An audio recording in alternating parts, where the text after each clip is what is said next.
Consider the lilies, how they grow. They toil not, they spin not. And yet I say unto you that Solomon in all his glory was not arrayed like one of these.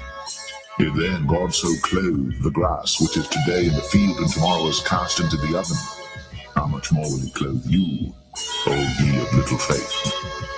And seek not ye what ye shall eat, or what ye shall drink, neither be ye of doubtful mind. This is our kingdom, a kingdom of righteousness. Praise the Lord. Praise ye the Lord. For all these things do the nations of the world seek after, and your Father knoweth that ye have need of these things. But rather seek ye the kingdom of God, and all these things shall be added unto you. Fear not, little flock, for it is your Father's good pleasure to give you the kingdom. Sell that ye have, and give alms. Provide yourselves bags which wax not old, a treasure in the heavens that faileth not, where no thief approacheth, neither moth corrupteth. For where your treasure is, there will your heart be also.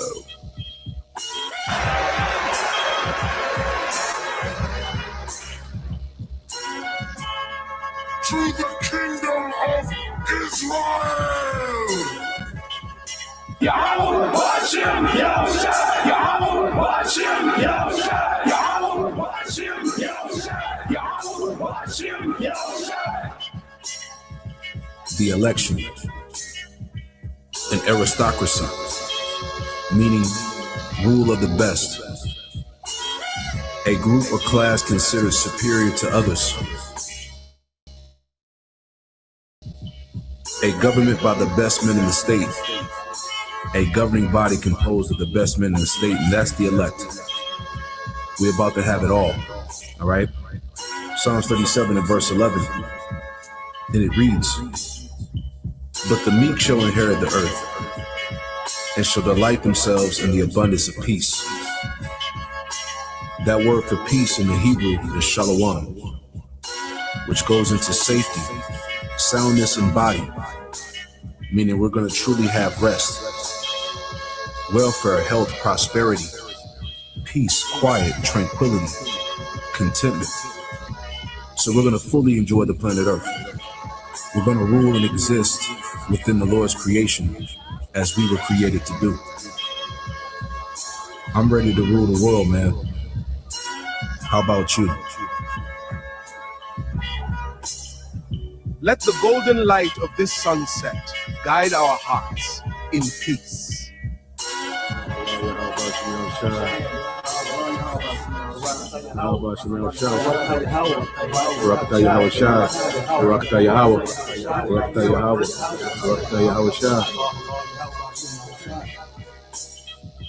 Fear not, little flock, for it is your Father's good pleasure to give you the kingdom. Sell that ye have, and give alms. Provide yourselves bags which wax not old, a treasure in the heavens that faileth not, where no thief approacheth, neither moth corrupteth. For where your treasure is, there will your heart be also.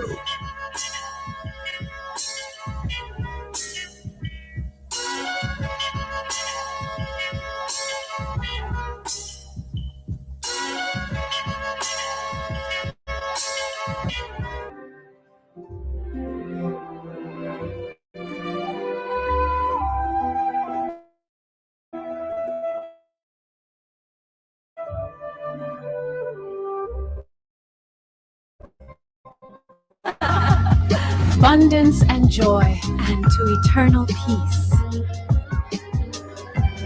See, this is what we're hoping for. This is part of our hope. Not only that we are members of the elect, with fruits meet for repentance, like John the Baptist says, but from our low estate, because we've been brought low, and though we have his knowledge, we have the truth. Remember what it said in Revelation. I know thy works in tribulation and poverty, but thou art rich. Why are we rich? Because we're rich in faith. We have this knowledge. So our land will be increased. And if you ask me, the greatest riches right now is to be delivered by Yahushua is to get that new body that the Apostle Paul spoke about in 1 Corinthians 15th chapter, to get that, get that new body where we'll never be sick, we'll be immortals, like it said in 1 Corinthians 15, to be delivered from the coming destruction, and to be a part of Yahushua's cabinet in the next kingdom. Okay, those are the real riches right now. That's what we want to get. Because if you get that, you got everything. I mean, you got everything. Okay, so our sights are set a lot higher than this present world.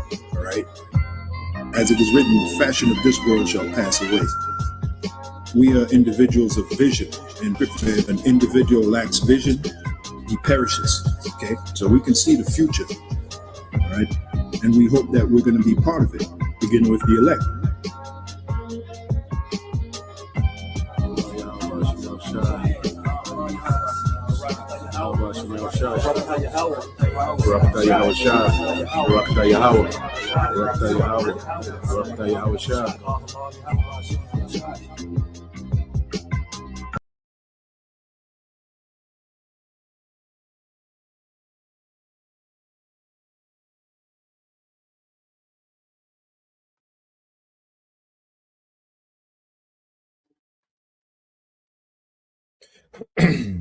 All right. Shalom. First and foremost, I would like to give all praise and glory unto Yahweh Bahashem, Yahweh Shah Bahashem, Kakwadash, and double honors unto the apostles and the elders of GMS who rule well, teach well, being great examples to his younger brothers. And peace and blessings and salutation to the whole collect out there pushing his words and truth and in sincerity across the four winds in the name of Yahweh Bahashem, Yahweh Shah Bahashem, Kakwadash. Pushing to get up out of here. Shalom to the whole collect, the believers, the listeners who have came back to the obedience of the scripture through faith in Yahweh Bahashem Yahushua. And going into another morning news and prophecy. All right, as there's been talks about these back and forth, these strikes between small hats in Iran. All right, which these wars that we're seeing happening. These conflicts between these nations. Well, they all right speak the prophecy, okay? Because ultimately the Lord, is fanning the fire on these different conflicts, okay? Because the Lord has an end game, all right, for this kingdom, and the main part of the end game for this kingdom is going to be this third world war, okay? Because that's the separation of the kingdom of Esau and the kingdom of Jacob, okay, is this war. Okay, so we're going to see these things constantly intensify. All right, it's never going to go out. They're never going to, withdraw, from their posture. Okay, their war posture against one another. You're going to hear, certain stories of peace and, certain stories of negotiations and particular things. But ultimately, the Lord, all right, has this thing in motion for his will, his agenda. Okay, and as the elites, all right, they have this war, with in their mind, this war is serving their agenda, okay, but not knowing, okay, that the Lord has an agenda that's going to surpass what they're trying to do, and it's going to destroy everything that they're trying to do, because ultimately, let's go here, all right, because the elites are subjugated to the will of the Lord, it's not the Lord, all right, clashing. Okay, with the elites, no, the elites are working, okay, into the hand of Yahweh Bashem Yahushua. They're walking, deeper and deeper into a trap, but in their mind, they're getting closer to their new world order. But just like they have, the masses in the trap, where the Lord has them in the trap. You see, the Lord is using, these devils, these Edomites, these elites to trap the masses, okay, into the judgment. Okay. In the same time, he's walking into a judgment, which is the end of his rulership. Okay. In the beginning of his captivity, man. Okay. So this is the book of Zephaniah, chapter 3, verse 8. It says, therefore, wait ye upon me, said the Lord, Yahweh Bashem Yahushua, until the day that I rise up to the prayer. Yeah, because the Lord, all right, has this thing mapped out. See, we don't have to, try to figure out, a military strategy, okay, to end the kingdom of Esau. No, that's already written in prophecy, man. It's already mapped out. Okay, and all we have to do, all right, is teach this word. You see, we've been assigned with teaching and speaking these things into existence, man. And it's just another token to show that He is. Okay, the Lord has, His prophets, speaking the end into existence, and what it's doing is showing that He is, that He can take, someone of a low status in this world, okay, and fill them with wisdom and power, okay, to teach this word, which is bringing down this empire, man. Okay, it said, for my determination is to gather the nations, that I may assemble the kingdoms, to pour upon them my indignation, even all my fierce anger. For all the earth shall be devoured with the fire of my jealousy, man. So it's the Lord that's assembling these kingdoms, man. Okay, He's using the elites, to provoke, all right, certain wars, but ultimately this is the agenda of the Lord. Okay, the elites' agenda only goes so far. All right, the elites are very limited, okay, in what they're capable of doing. All right, they're very limited when it comes to what the Lord's going to allow them to do. You see, and ultimately we're seeing the Lord's agenda play out. Okay, we're seeing Yahweh Bashim Shai assemble these kingdoms because He's getting ready to pour out His indignation on all these nations, man. Okay, He's going to destroy the militaries of the earth. All right, as we always go into in the book of Haggai chapter 2 in verse 22. All right, and we'll get into some updates, the happiness, what's going on. But this is the book of Haggai chapter 2 and verse 22 says, and I will overthrow the thrones of kingdoms and will destroy the strength of the kingdoms of the heathen. And I will overthrow the chariots and those that ride in them, and the horses and their riders shall come down, every one by the sword of his brother. Okay, so the Heavenly Father is going to send Yahweh Shai, all right, back to overthrow the throne of kingdoms and destroy the strength of the kingdoms of the heathen, which is their militaries, man. Okay, their chariots, their riders, these fighter jets, okay, their military hardware, all these things are going to be destroyed. Okay, and that's Yahweh Shai destroying the strength of the kingdoms of the earth, man, because he's going to conquer the earth in righteousness, man. That's what this war leads to, Yahweh Shai, our great king, conquering the earth in righteousness, man. Okay, so this is the build-up we're seeing, okay, and it's going to be ongoing, so Esau, is on get his shit together with this new world order, okay, the data centers, okay, the surveillance, the infrastructure, okay, the crisis, that he needs in place, to bring about chaos so he can present this new world order as a solution, okay, so Unc is getting this shit together on his end. Okay, the Heavenly Father had this war, it's like it's steeping, it's not cooking, but it's steeping. You see, so let's go from there. Okay, because then it says everyone by the sword of his brothers let you know these nations are gonna be fighting each other. Okay, now let's go. In fact, let's go here as well because just to show that this civil unrest. All right. This civil unrest that the Lord is going to, cause in the earth, okay, it's going to lead to this war. You go to 2nd Ezra 15, okay, it all leads to this war to end all wars, okay. So let's go 2nd Ezra 15 and 14, and we always get into it, but we're going to read, all right, to the point of a war, okay. It said this is 2nd Ezra 15 and 4 says, woe to the world and them that dwell therein. Okay, destruction. For the sword in their destruction draweth nigh, and one people shall stand up and fight against another, and swords in their hands, and this is civil unrest. Okay, because you still have crisis that this devil, is going to push, to call to be, because America needs to be destabilized, man. The earth needs to be destabilized. Okay, but much more here in America, man. All right, the earth needs to be, America needs to be heavily destabilized so they can bring in order, okay, with this technology, man. You see, so it's gonna come a time, okay, of a complete chaos, a complete unrest, complete torment, starvation, extreme violence, man, kidnapping, raping. It's going to be going down. Okay, it says, "For there shall be sedition among men and invading one another. They shall not regard their kings nor princes, and the course of their actions shall stand in their power." Man, yeah, it's going to be anarchy, man. It's going to be a time of no government. Okay, it's going to be a time when people, okay, are going to take actions in their own hand.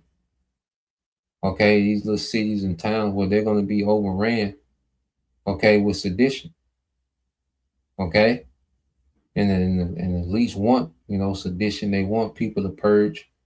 Okay, they want to make it seem as if the old government is insufficient and we have a new government with technology. Okay, because he's going to present technocracy, okay, as the fix all. So he wants these old governments overthrown. Okay, he wants these old governments to seem insufficient. Okay, and outdated. You see, so he's going to let this thing, all right, get chaotic. Okay, and ultimately it's going to be the Lord judging in the midst of all this, man. It says, "A man shall desire to go into a city and shall not be able." All right, lockdowns, energy crisis, shutdowns. Okay, martial law. Okay, it says, "For because of their pride, the city shall be troubled, the houses shall be destroyed, and men shall be afraid," man. Showing there's going to be some scary times, and men shall be afraid, man. So what type of condition of woman going to be in these times, man? Okay, what is the mind of a woman, man? The women are going to be completely, okay, just out of it, man. Okay, pride is going to be removed. That's not going to be There's not going to be pride in this time. The Lord says He's going to cause pride to cease.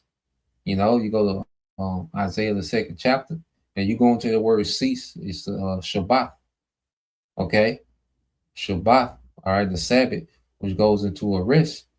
So the Lord's going to put pride to rest in the earth, man. You see, this is a very proud, all right, society, especially in America, man. You see, most people operate from a position of pride, entitlement. Okay, well, that's going to be destroyed in the time of chaos, man. You see, no one's going to have pride in this day when there's going to be so much uncertainty, death, and torment. Okay, and you're hearing it. You see, the Lord said, "Do it in my hearing," so it's going to be heard. It's going to be the soundtrack. Gunfire, screams. Okay, the teeth of wild beasts. You see, explosions, and that's going to be the soundtrack, the smell. Okay, the Lord finna change the atmosphere in America, man, from partying, kicking it. You see, to a horror house, man. It says, "A man shall have no pity upon his neighbor, but shall destroy their houses with the sword and spoil their goods because of the lack of bread and for great tribulation." Okay, so we're coming into a time of great tribulation, which is the buildup to the climax of this war. And that's why you get to verse 20. This the point. "Behold, said the Most High, I will call together all the kings of the earth to reverence me." Okay, so all these governments of the earth, okay, are being summoned by the Lord to this war.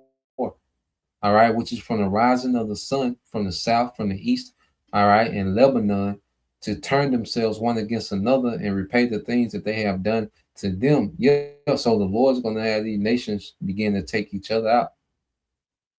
Okay, these nations finna go at it. Hey, this war, like I said, they haven't brought, even before it gets nuclear, man. These nations have a lot of conventional power, man.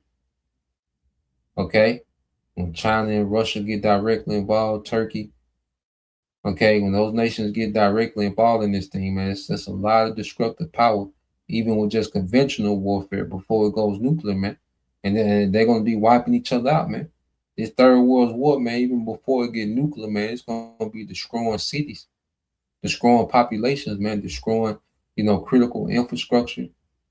Okay, this is gonna be a very destructive war, man, leading up to the climax when it goes nuclear.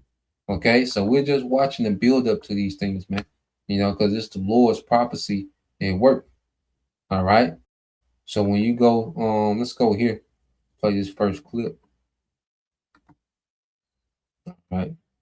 So just dealing with, the happenings and, you know, going into the details of these strikes, okay, and what's going on. Okay. Now let's play a little bit of this. News update. It is the sound of a long suppressed rage finally boiling over. The occupation. What you are about to witness in the next few minutes is not just another breaking news update. It is the sound of a long suppressed rage finally boiling over. The occupation's so-called invincible entity has been struck in its very heart repeatedly. We are talking about multiple precision missile impacts that have literally rocked the Knesset building in the heart of Al-Quds, Jerusalem.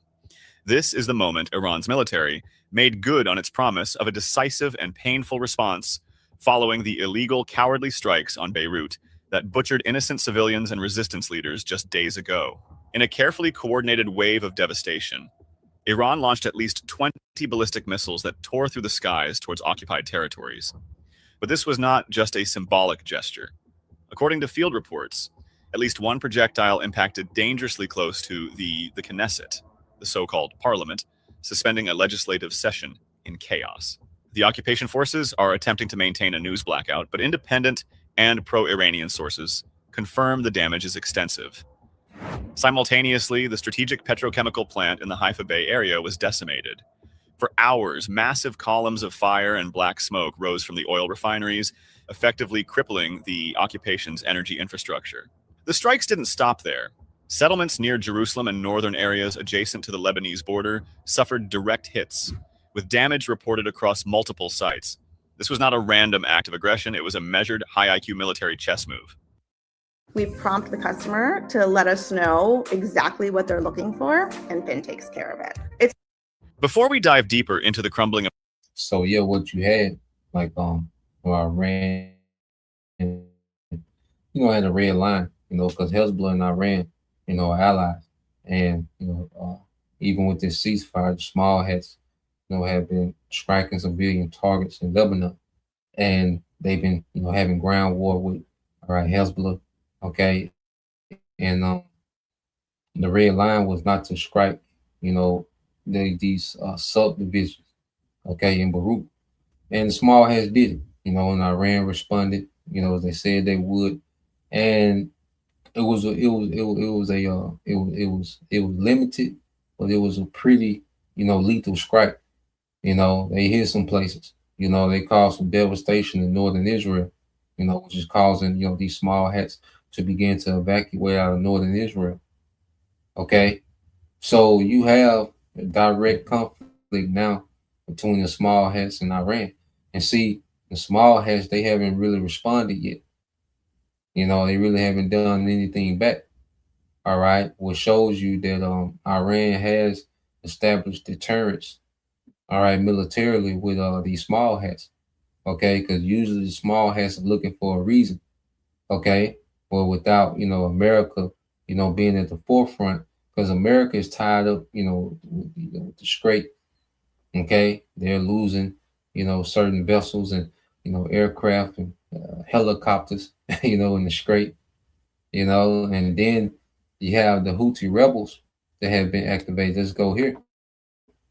Now the Houthis haven't did anything major, all right, but they tagged themselves in. Okay, so let's play this real quick. See, and now the war is expanding. You see, because not only the small hats will have to deal with the Houthis, but America as well. And we have to remember, the Houthi rebels ran America military out the Red Sea a few months ago. Okay, they was able to blockade. They was able to cut off, all right, the Red Sea for movement to Israeli freight, Israeli shipping. So when you go here, let's get this one. Yeah, so they did quite a bit of damage in the north, and they even struck close to the government building in close to Jerusalem. Okay, so let's oh,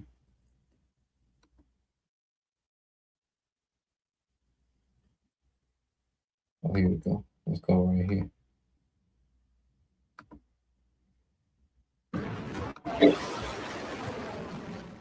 As tensions continue to surge across the Middle East, Yemen's Houthi movement has now released dramatic footage that it says shows missiles being launched towards targets linked to Israel. The videos, circulated by the Houthi media and reported by Iran's Fars news agency, appear to show multiple missile launches carried out during the latest round of regional escalation. The release comes as the fallout from the Israel-Iran confrontation continues to spread far beyond the two countries. According to the Houthis, the missiles were fired at what they described as important targets in occupied Jaffa, a reference commonly used by the group when referring to the Tel Aviv area. The Houthis also released footage they claim shows launches of their Palestine II ballistic missiles. The group says the missiles were directed toward military-related targets in Israel. In a statement following the release of the footage, a Houthi spokesperson claimed that the group struck what it called sensitive sites in Tel Aviv. The spokesperson said the operation came directly after the latest Israel-Iran clashes and described it as part of Yemen's ongoing military campaign in support of Palestinians. The Houthis also announced what they called a complete ban on Israeli navigation through the Red Sea. The group warned that it would continue military operations until its objectives are achieved. Such declarations have become a recurring feature of Houthi messaging since the start of the regional conflict, with the Red Sea remaining one of the world's most sensitive maritime corridors. Hold the Yemeni arm. So now you have Houthis that have tagged in, because before, when they was fighting, before the ceasefire, the Houthis had, verbally, committed themselves to the war. But now, if they shot, if they've hit, targets in Israel, so now, they're actively involved, okay, in any retaliation, okay. Small Hat's gonna have to deal with the South, okay, and the East and the North. Held in the North, Iran to the East, and Yemen to the South. And Yemen, all right, can strike military assets, American military assets in those GCC nations as well. Okay, so all the UAE, Kuwait, Saudi Arabia, Bahrain, okay, all that can be hit by Yemen as well. Okay, so now it's looking like this war is going to expand some more. Okay, it's going to expand more than what it was before the ceasefire. All right, and they're going to still be on this same escalation level, because they are already talking about hitting these critical infrastructure, dealing with the desalination plants, power plants. Okay, that's the talk. Okay, immediately when they started back. So we'll see, but we're seeing this war expand. It's going to continue to expand, and it's going to be another nation, a little bit later on, it's going to be another nation, then it's going to eventually going to be a world war. Okay, so let's go from there. Got one more dealing with the war.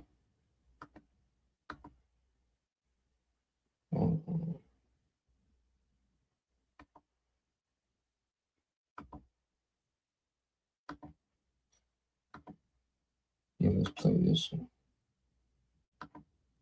All right.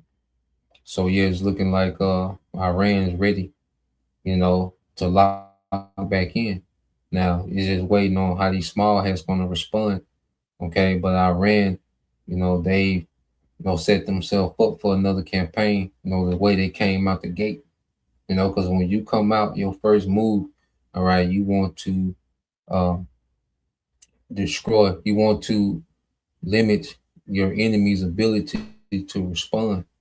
Okay, so you hit strategic marks. So Iran hitting certain strategic marks, is signaling that they're ready to go for another round. Okay, so now all eyes on these small hats, okay, in America to see how they're going to respond. You see, but Iran is coming out the gate like, nigga, let's go another round. Let's get it back started. You see? And Iran usually is a more what they call Iran style has been, a style of strategic patience. Okay. But now we're seeing Iran get more offensive, all right, and more aggressive. Okay. Now they're the ones is like, look, this nigga, they're the ones setting the tempo. Okay. So let's play this. Just when hopes of de-escalation were beginning to emerge, Iran's Islamic Revolutionary Guard Corps announced the launch of what it calls Operation Nasr, a new missile operation targeting some of Israel's most important. According to the IRGC, the fresh strikes under this operation were aimed at Tel Naf and Nevatim air bases, two facilities considered central to Israeli air operations. Iran says the operation was launched in response to what it described as Israeli missile attacks against several radar sites inside Iran. The IRGC's operational planning focused heavily on crippling Israel's long-range strike capabilities.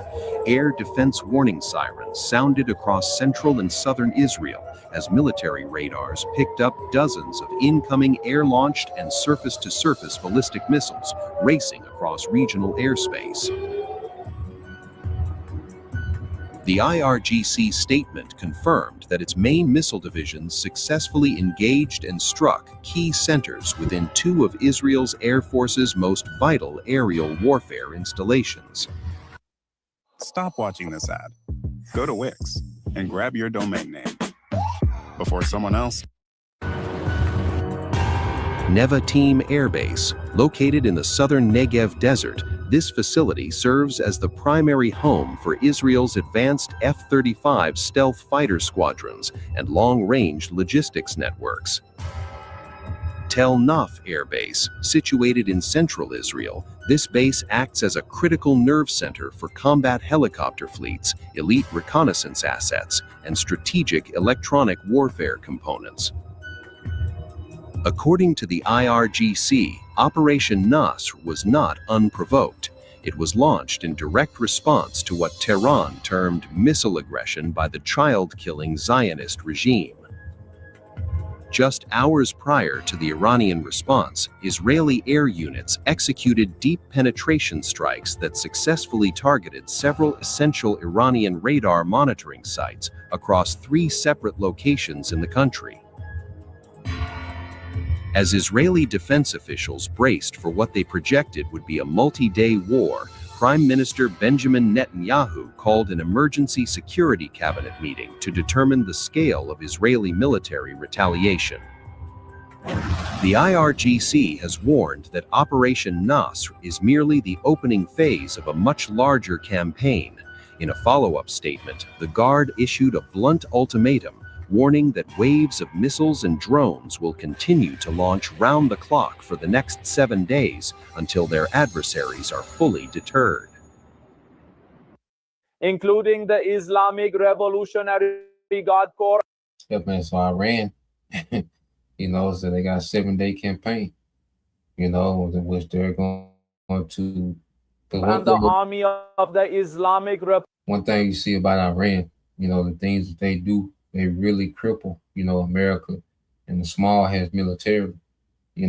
America hasn't recovered from all those bases that were destroyed, okay, or knocked offline during that 40-day war.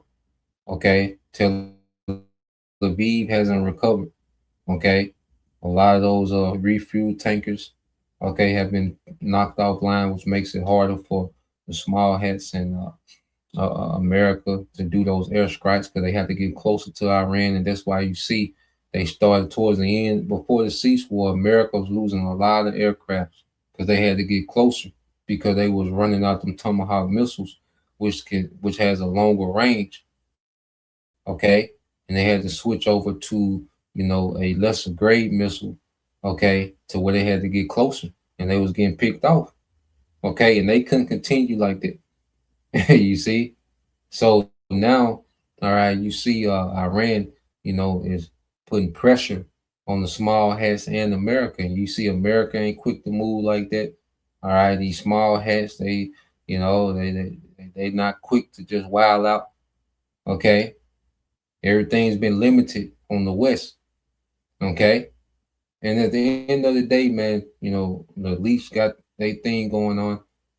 Okay, which is to cause shortages and crisis and global reset. Okay, and the Lord got his prophecy going on, which is going to triumph.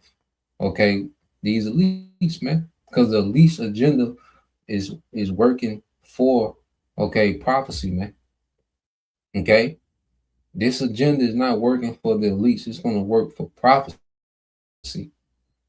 You see, the elites are just playing their role within prophecy, man. They're not on the outside of prophecy making moves and countering what the Lord is doing. No, they're working within the will of the Lord. Okay, so whatever they got going on is going to be triumph, man. You see, by prophecy, man. So let's get a couple precepts brothers got. This the beloved brother. All right, in the bar. All right, Captain the bar, the GMS Memphis. All right, GMS Memphis in the bar. Isaiah 34:1 says, "Come near, ye nations, to hear, and hearken, ye people. Let the earth hear, and all that is therein." All right, the world and the things that come forth of it. Yeah, so the Lord is making what? A global decree of what he's getting ready to do. Okay? It says, "For the indignation of the Lord is upon all nations, and his fury upon all their armies." Okay? So this is a trap for all the armies of the earth, man. All these different players involved in this war, where all of them, all right, are going to get destroyed by Yahweh Shai. Okay, the Lord is drawing everybody into this war, man. We're gonna constantly hear more nations getting involved. Okay, because there's nations in the background, North Korea, China, Russia, that's in the background. Turkey, they're in the background, helping and aiding. Okay, gathering intelligence.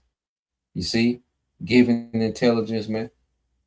Okay, but eventually they're gonna get sucked in directly to this war. Because this is the Lord's indignation upon all these nations, man. They have these nations begin to destroy each other, man. Okay, because everything working in our favor, man. Because ain't gonna be in the kingdom, ain't gonna be no Tehran. Okay, ain't gonna be no Moscow, Beijing. All this gonna that's this world. You see, so all is good that they're destroying each other infrastructure, man. It all works in our favor. It's paving the way for the kingdom, man. The Lord has already started, all right, to renovate the earth for the kingdom, man. We gotta look at it like that. Okay, it says, "In his fury upon all the armies, he have utterly destroyed them. He have delivered them to the slaughter," man. All right, so all these nations are being delivered to the slaughter, man. Okay, and we're just commentating the will of the Lord as these things happen, man. Okay. Yep. Let's go here. This is Romans 9:17, and brother GMS DC. All right. Thousand Yara. Okay, matter of fact, it started 16. Brother got 16. It says, so this Romans 9:16 says, "So then it is not of him that willeth, nor of him that runneth, but of the Most High that showeth mercy." Okay. So mercy of the Lord is for the elect. You see, and the punishment of the Lord. Okay, and this is the thing. It's already preset. The elect was predestined to have mercy. 2/3 were predestined to get caught up in this destruction. And Esau, he was predestined to be the wicked and lead the world into a into a war that will usher in Yahweh Shai. Okay, so nothing that this devil is doing is going to alter the will of the Lord. Okay, nothing can alter the Lord's punishment, and nothing can alter the Lord's mercy, man. Okay, so when you go to verse 17, it says, Romans 9:17 said, "The scriptures say unto Pharaoh, even for this same purpose have I raised thee up, that I might show my power in thee, and that my name might be declared throughout all the earth," man. Okay, so the Lord is setting the stage up, all right, so his name can be declared in the earth, so he can show great power, okay, upon the militaries of the earth, man. Okay, so the stage is set, okay, for the Lord to show great power and declare a name for himself in the earth, man. Because the Lord is what? Known by the judgment which he executed, man. Okay? So let's go here. Let's segue. All right. Dealing with this. Because as this devil, as the Lord has his war brewing, Esau Edom, he's on the back foot with the AI. The AI, all right, narrative. He's losing his narrative with AI. Okay, and I'm gonna show another clip with Trump to show you that they're desperate, man. Esau desperate, man. This nigga is desperate, man. He do not got everything figured out, man. This nigga is wearied in his counsel, man. Okay, and this AI hype is crumbling. That's why this nigga is being forced to just wild out, man. Okay, he's gonna be like a madman, sparing none, because he's gonna be frustrated, man. It's gonna be out of frustration. The Most High is frustrating this nigga, man. Matter of fact, you know what we gotta get? What's that? Isaiah was at 44, 24, and 25. We're gonna get that a lot. All right. So let's play this. Important news and discussions in AI. All right, friends, quick notes before we dive in. First of all, thank you to today's sponsors, Robots and Pencils, Scrunch, AIUC, and Blitzy. To get an ad-free version of the show, go to patreon.com/AIDailyBrief, or you can subscribe on Apple Podcasts. If you want to learn more about sponsoring the show, send us a note at sponsors@AIDailyBrief.ai. You can also head to AIDailyBrief.ai to find out all about the ecosystem of projects that surround the AI Daily Brief. We've got our Claw Camp, where 4,000 people are learning how to use OpenClaw and build agents and build agent teams. Our AI operators community, where people are sharing their ideas about AI every day, and so on and so forth. Now, a last note about this episode before we dive in. If you live anywhere near New York right now, we are just coming off of getting truly walloped by what is predicted to be one of the biggest blizzards in the last 5 years.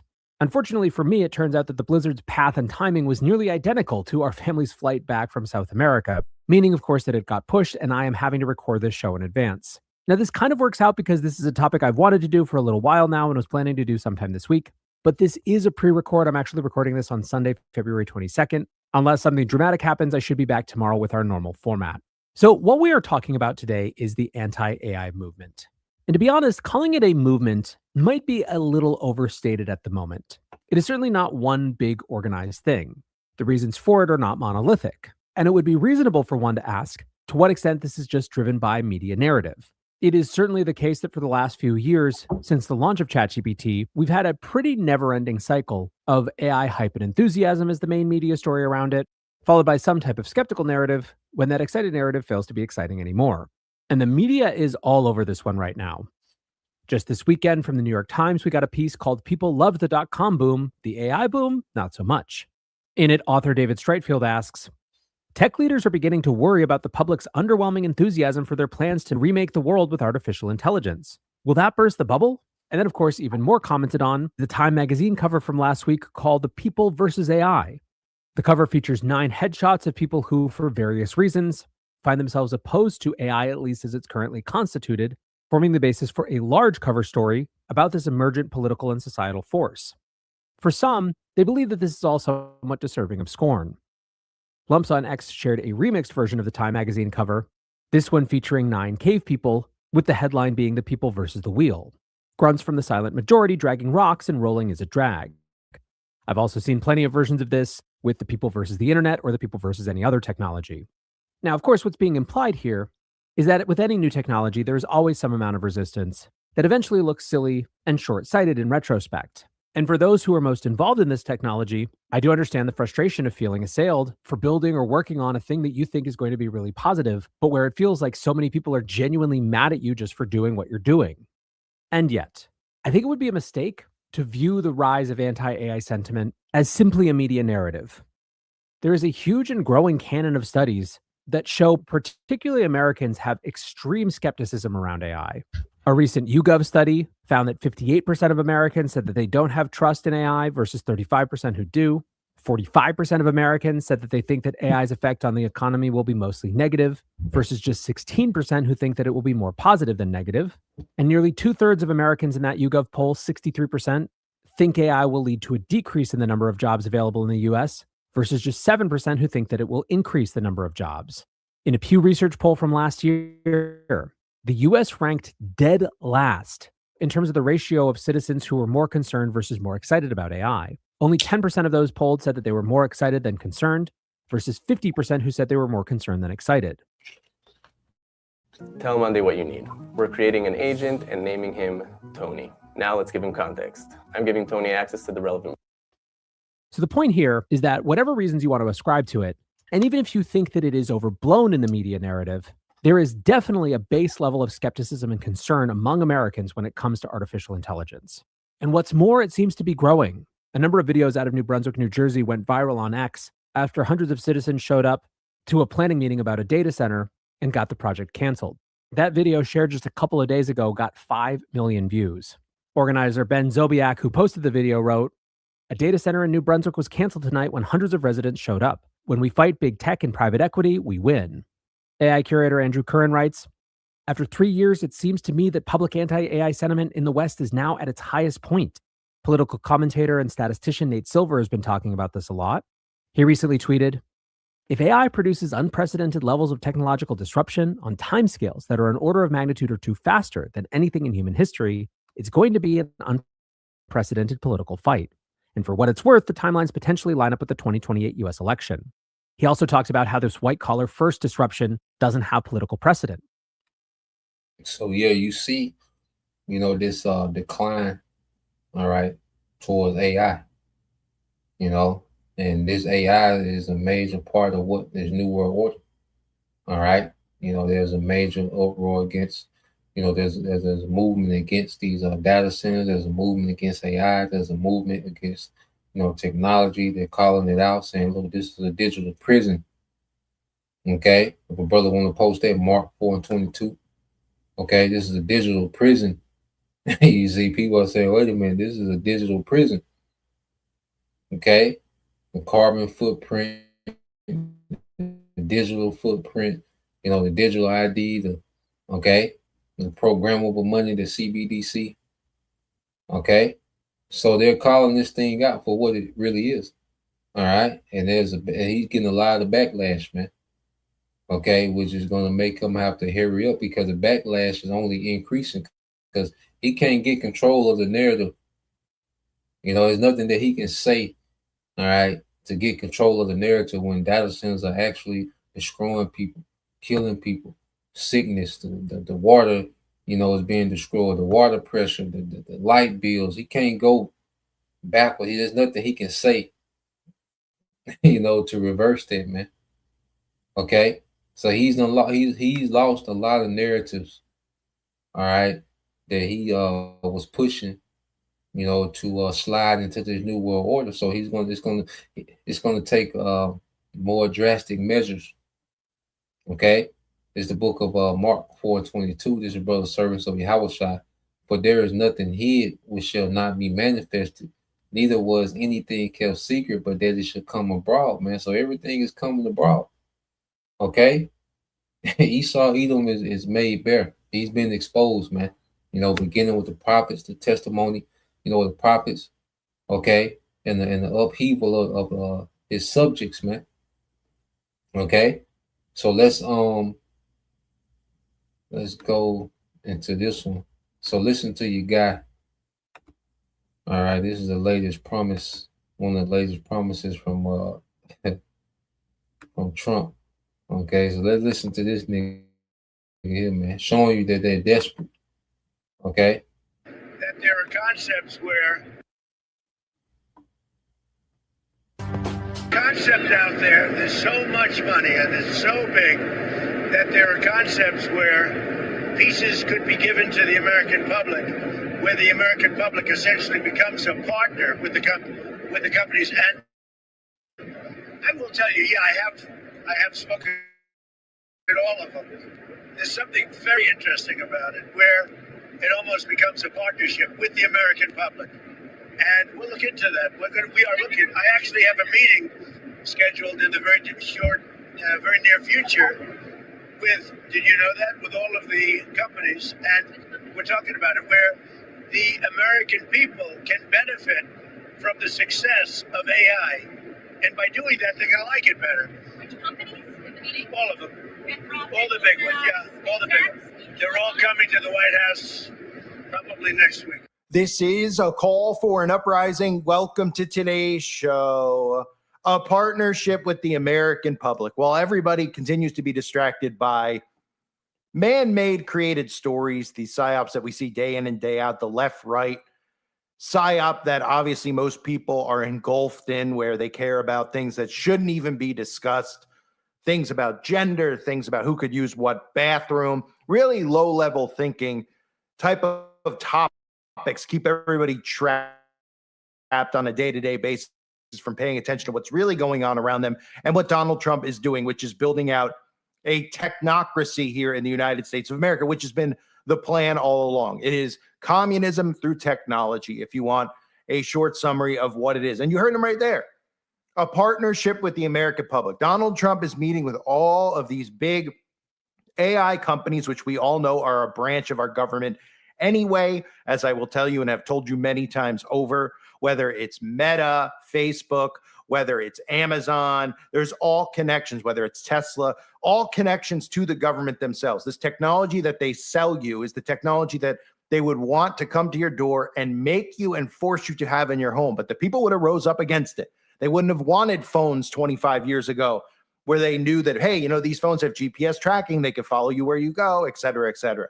They knew that people wouldn't put cameras on their front doors and create a surveillance state themselves. So they created stories about porch pirates and told you that the dangers of getting murdered in your sleep were so strong these days that you should have a Ring camera on your home to protect yourself. We've created the surveillance state, all, of course, through deception, through telling you, and as stupid as people are, through telling you that these things are to benefit you without realizing that these things are here to enslave you, and we're doing it to ourselves. So they're telling you a partnership with the American public, with artificial intelligence, that the American people will benefit from the success of AI, and then that will make them like it better. Why are they doing this? Why are they saying this? Because we're seeing pushback against data centers. Now, the main pushback we're seeing has to do with resources, has to do with they're going to take our energy. They're going to make our energy bills rise, right? They're going to make our water, take a lot of our water resources. That's going to make it difficult for us to have enough water or animals to have enough water. That's making people angry. So they're doing everything and have been doing everything they can to pivot from that, saying, look, these guys will fund themselves. These guys won't take your resources, but people are angry. We're seeing a growth and a movement against these data centers. But the thing that nobody's mentioning is that these data centers, what their purpose is. Have you heard anybody talk about their purpose is? All they're talking about is we don't want them in our town. We don't want our energy bills going up. We don't want to fund this thing with our tax money. Okay, all granted, all points taken. But the main thing everyone should be focusing on is what they're here for.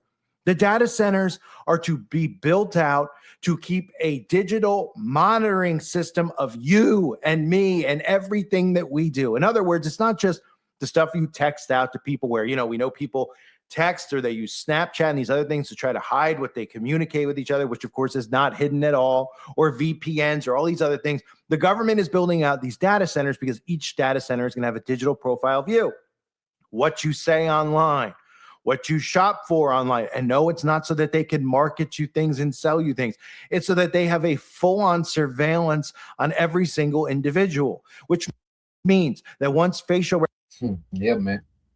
So you see at the beginning of the video, all right, you had Trump, speaking about, that he's going to, that these major AI companies, okay, that he's going to partner the American public with these AI companies.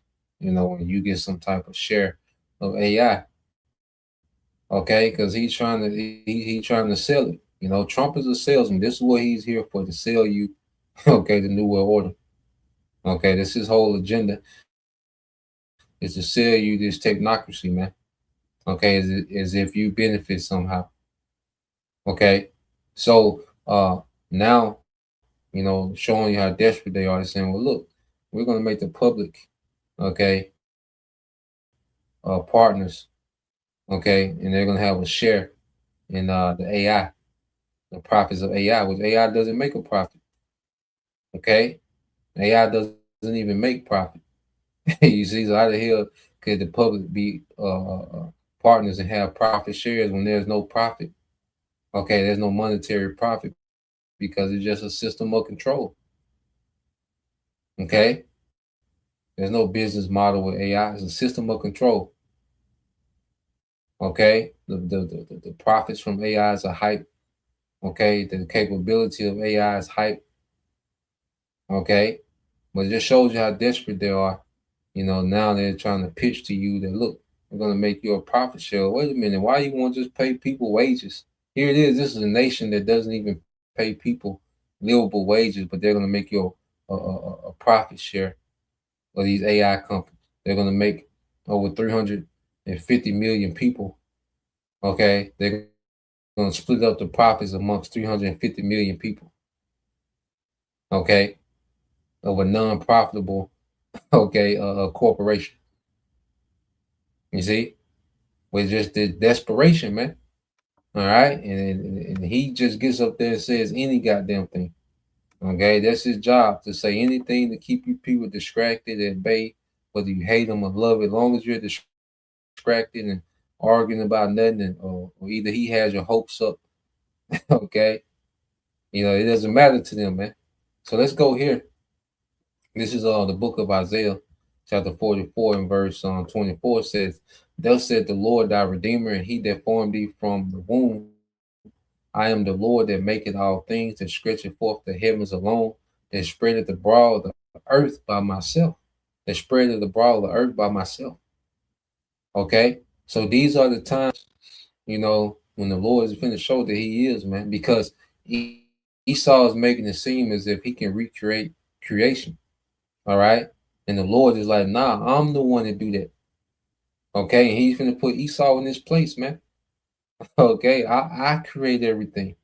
I do these things by myself because it's through his power. He used the Elohim, all right, Yahweh Shai, and the first fruit angels, okay, which make up the 144,000 in this time. Okay. He utilized, his sons to create, beginning with, his only begotten, Yahweh Shai. Okay. But it was through his power, it was through his wisdom alone that everything is created, man. Okay. Verse 25, it says, "They frustrated the tokens of liars and making diviners mad and turning wise men backwards and making their knowledge foolish," man. And this is what we're watching, man. Okay. Esau, the liar, he's being frustrated. Okay. His divinations, his enchantments, okay, his gimmicks, okay, they're being turned backwards. Okay, so the devil knows that he got to come on with the come on. Okay, it says, "And make it their knowledge." Okay, and make it their knowledge foolish. They confirm it. All right, they confirm it the word of his servant and perform the counsel of his messengers. Yeah, so the prophets. Okay, so and he's confirming his word through the prophets, man. You see, and performing the counsel of his messengers, man, because we come with the counsel of Yahweh Bashem Yahushua. You see, he's going to make, all right, the counsel of prophecy stand. He's going to confirm the words of prophecy in these days, man. Okay, Esau is going to be disappointed. Okay, he's going to be embarrassed, man. It said, "Thou shalt be inhabited, and to the cities of Judah ye shall be built, and I will raise up the decayed places thereof." Yeah, man. And that's our kingdom being established. Okay, so we're seeing Esau being taken backwards, man. Okay, his knowledge is looking foolish. He's being frustrated. Okay, at the same time, what we're saying, I hope in the righteous kingdom, that's what's being established, man. So the Lord is beginning to take down this kingdom, man. Okay, and it's not going to come back. Okay, the technocracy, okay, is going to be upset. It's going to be overthrown. His enterprise is not going to be accomplished, man. Okay, he's going to get to a certain point, okay, and then it's going to be over with. You see? So, yep, just like the brother got. This is the brother Ashemai tribe of Judah, Job 14 and 5, "Seeing his days are determined." The number of his months are with thee. Yeah, so the Lord got this man mapped out, all right, to the day. You know, Esau's not gonna go beyond the day that he's appointed to rule. No matter what he do, no matter what he try to establish, no matter what type of breakthrough he say he got, no, there's already a time appointed, okay, for this nigga to fall, man, and he's going to fall, and he is falling. He's falling now. He get up there like he got together and everything's working exactly according to plan. This nigga capping, man. This nigga wearied in this council, man. Okay, he's scrambling. Okay, he's frustrated and he just finna lash out. He just finna crash out. Okay, so that's the point. We'll leave it there. Lord will. All right, you brothers and you few sisters edified once again. I'm gonna give all praise and glory unto Yahweh Bahashem, Yahweh Shah Bahashem, Kakwadash, and double honors unto the apostles and the elders of GMS who rule well, teach well, being great examples to our younger brothers.